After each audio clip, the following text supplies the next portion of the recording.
All right, it's time to check in with Kathy Helbig, real estate guru. You were in the middle of a fascinating real estate story before we had to come back on the air. So what happened last night? So yeah, the market is really crazy. Kelly was talking about how houses around her are just selling so fast, and I was telling her last night we were in competition for a house that in the first 2 hours of coming on the market had 27 showings on it and had just multiple offers that were flying in. And you know, it's all about strategy with this type of market. So if you're trying to do this by yourself, you're never going to win. 27 showings. 27 showings in just a couple of hours. And did we get the house?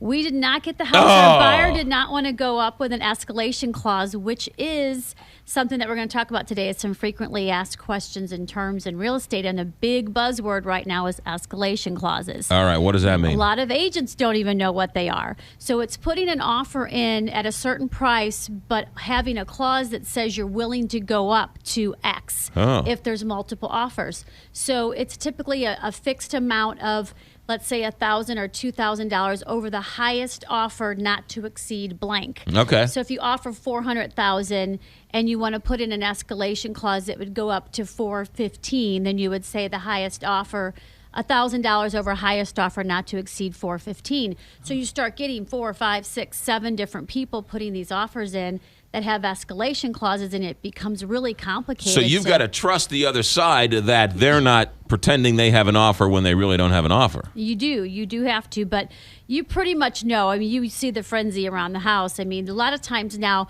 there's even strategies out there on when we're letting buyers into houses. So we'll list a property now, and we'll hold it for a couple of days, put it in the MLS, say no showings, all offers to be, accepted by such and such time, no offers to be reviewed until such and such time. So you just start stacking up offers for the seller. And then you let everybody in at the same time, and then you sit down and look at all the offers. And Kathy Helbig, man, she's got it down. No, what made this house so hot? It was just the area, it was the price. Yeah, it was done up really cute. It just had everything that people are looking for in that area, and you can command it right now. There's just not that much inventory to pick from, and again, because rates are so low, the buyers are jumping on this stuff.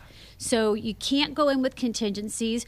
You've got to be lined up with a realtor that knows how to work in this market, because we were doing our investigating before we even got to that house. We had our contracts written up before we even walked into that house. So there's things that you can do to get the edge, but you got to be in the know. All right, KathyHelbigGroup.com's website, 314-271-SOLD, KathyHelbigGroup.com. Don't forget the app. What are one or two questions that every buyer asks you?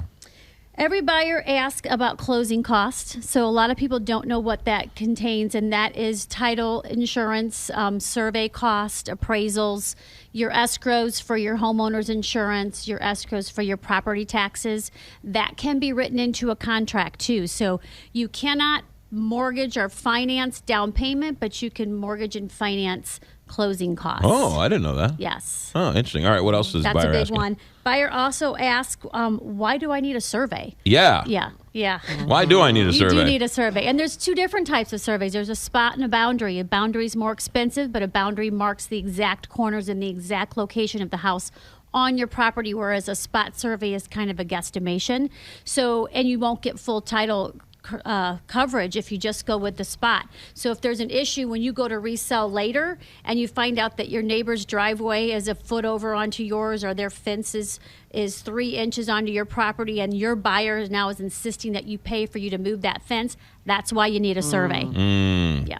Interesting. It marks if anybody has encroachments on your property. All right, good. Kathy Helbig Group, that's why you need Kathy Helbig. The full team, buyer's agent, seller's agent, staging experts, and I bet you had that house surrounded last night. Absolutely. Right? It was Absolutely.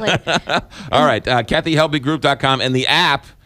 How's the app going? The app's great. Download it in Apple and Google Play, and it'll give you real-time information from the MLS. It is better. It is the best app out there because it is up to the second information. It's not 7-year-old information. No. Yeah. And it's accurate. There you go. Kathy Helbig, thanks for coming in. Thanks. Kathy Helbig Group.